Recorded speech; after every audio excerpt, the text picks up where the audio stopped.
Ini menarik banget. Pejabat-pejabat yang ikut langsung ditodong sama Pak Prabowo. Ya. Di depan warga, di depan media. Gimana kesiapan listriknya? 97% katanya.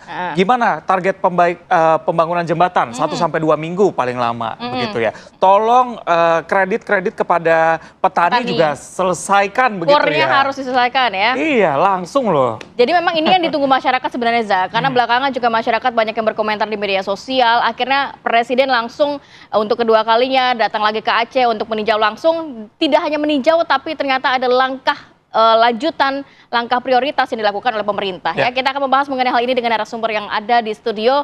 Sudah ada Prof. Gun Gun Herianto, analis komunikasi politik UIN Syarif Hidayatullah Jakarta. Selamat pagi, Prof. Gun Gun. Selamat pagi, Mbak. Sehat ya? Mas Reza, sehat, Mas Ivan. Kemudian juga sudah ada Pak Timothy Ivan Triyono, staf khusus kepala staf kepresidenan. Selamat pagi, Mas Ivan. Assalamualaikum. Prof. Gun Gun, apa sih makna kehadiran Presiden di sana? Karena sudah dikatakan bahwa ini bukan bencana nasional, tapi menjadi prioritas begitu ya. Tapi dengan hadirnya Presiden 2 kali ke sana, pejabat juga hadir, maknanya apa? Jelas ya, ini kan situasi yang tidak nyaman dan tidak pasti. Ada namanya AUM atau Uncertainty Anxiety Management dalam konteks komunikasi publik.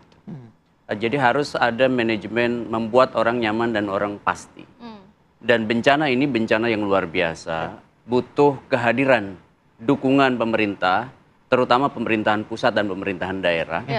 Dan makanya ketika Presiden hadir, itu merupakan respons ya hadirnya pemerintah dalam konteks bencana tersebut. Dan itu menurut saya sangat penting sekali. Karena kan bapaknya warga kan gitu.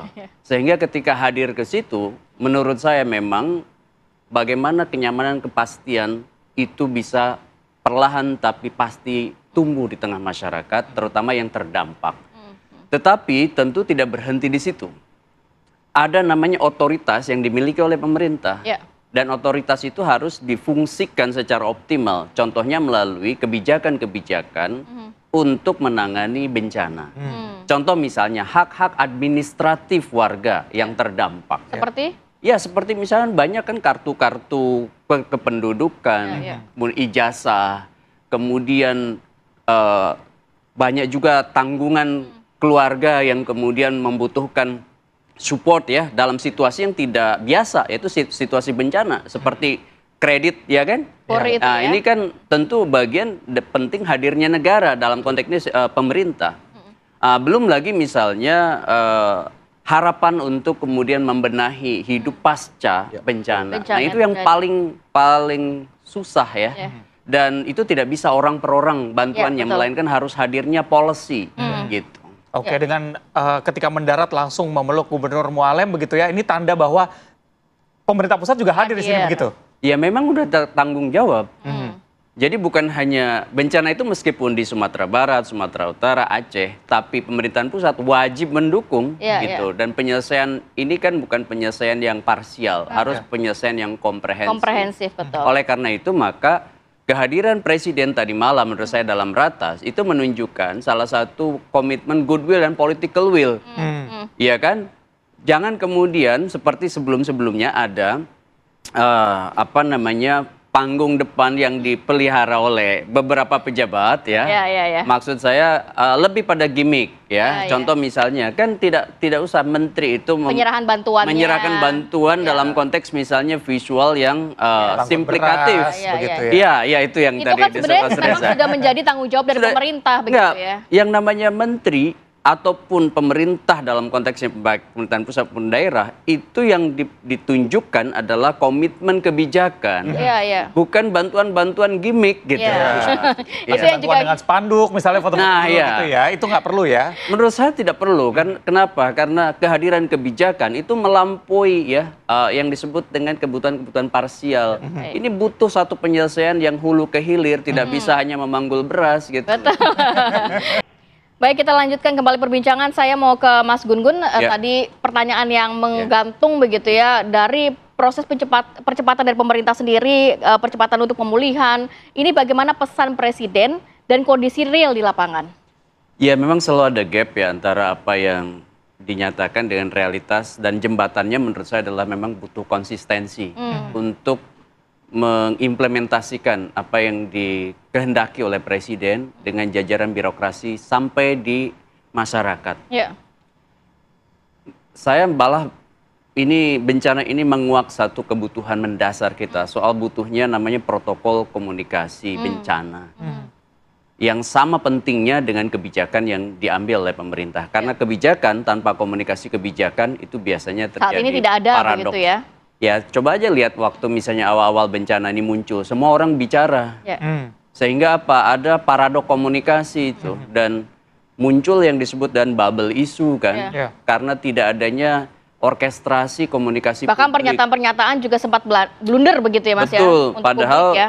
padahal kalau ada protokol komunikasi bencana apalagi saat penanganan komunikasi krisis seperti ini harusnya memang ada satu pintu ya komunikasi publik yang kemudian bisa komprehensif mulai dari makro, meso, mikro. Dan tadi salah satu yang disebut oleh Mas Reza misalnya soal peran informasi, siapa yang kemudian bisa menyampaikan ke publik, kemudian item-itemnya apa aja, kemudian do and don'ts-nya apa aja yang boleh dan tidak boleh disampaikan kepada publik. Basisnya itu adalah FCR, Finding, Conclusion, Recommendation. Jadi ada penemuan, ada konklusi, dan rekomendasi penanganan. Dan itu menurut saya apa yang disampaikan oleh Pak Presiden bisa mengalami namanya pleonasme atau kemubaziran pernyataan kalau kemudian tidak ada implementasi di bawah. Contoh ya, kan tadi malam menteri-menteri diminta apa namanya reportnya. Dan kalau misalnya tidak ada follow up menteri ke bawah, itu kan sama aja kemudian dalam tanda petik yang mendelegitimasi juga nanti pernyataan publiknya Presiden gitu. Contoh soal bantuan yang akan meningkatkan bantuan. Nah, kalau nggak diimplementasikan kan bahaya bagi karena sudah di statement kan. Apalagi tadi Mas Ivan juga menyampaikan itu, meneguhkan kan? Ya ada nominal. Kemudian juga misalnya soal listrik 97% misalnya. Ternyata 93%. Ini harus konsisten dengan realitasnya. Kalau enggak warga terdampak akan teriak, netizen juga akan rame gitu. Dan satu persatu pernyataan-pernyataan itu kan sudah ada rekam jejak digitalnya. Dan itu gampang sekali mengkonfirmasinya gitu. Oke. Saya mau ke Mas Gun-Gun, terakhir Mas Gun-Gun, kita memetik pelajaran dari bencana ini tidak hanya ibaratnya menyembuhkan penyakit, tapi mitigasinya juga penting, langkah preventifnya juga penting. Seperti apa? Ya menurut saya gini, kita udah punya undang-undang kan, Undang-Undang Nomor 24 tahun 2007. Nah, tapi tidak cukup berhenti pada naskah undang-undang. Lebih dari itu butuh yang disebut dengan komitmen sekaligus wujud konkretnya. Dari setiap bencana yang terjadi, kita bukan hanya berefleksi, tapi karena ini porsinya pemerintah, itu adalah penegakan hukum hal-hal yang memang melanggar. Contoh seperti tadi illegal logging, yang itu sepertinya berdampak signifikan ya pada kontribusi bencana kali ini. Oleh karena itu maka menurut saya perlu komitmen yang tidak biasa. Ini butuh satu langkah extraordinary yang dilakukan oleh pemerintah.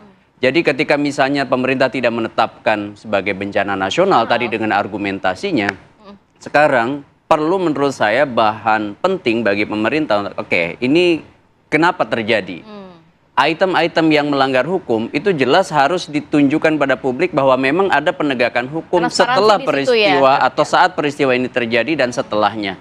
Jangan berhenti isunya selesai, bencananya kemudian tertangani, tapi aspek hukumnya dibiarkan. Karena misalnya ada pemain-pemain besar yang kemudian ya punya afiliasi-afiliasi atau relasi kuasa dengan beberapa oknum. Nah ini yang menurut saya Presiden Prabowo menjadikan bencana ini juga momentum untuk menunjukkan komitmen nyata bahwa memang hal-hal yang melanggar harus ditindak begitu. Oke, dan salah satu yang cukup penting adalah tadi komunikasi saat bencana ini penting banget dilakukan. Hasilnya seperti apa sesuai dengan fakta di lapangan. Satu lagi kecepatannya begitu ya, jangan sampai terjadi kekosongan sehingga banyak pihak yang ngambil kesempatan untuk memberikan komentar di sana yang justru bikin warga nanti makin bingung begitu ya. Terima kasih Prof. Gun-Gun, Mas Ivan sudah berbincang bersama kami pagi hari ini. Selalu. Baik, kita harus jeda dulu sejenak, nanti kita hadirkan informasi Kabupaten Aceh, Tamiang Aceh ini tampak luluh lantak pemirsa usai diterjang banjir bandang beberapa waktu lalu. Ratusan kendaraan dan juga rumah warga ini tampak hancur, selengkapnya kita hadirkan saat lagi.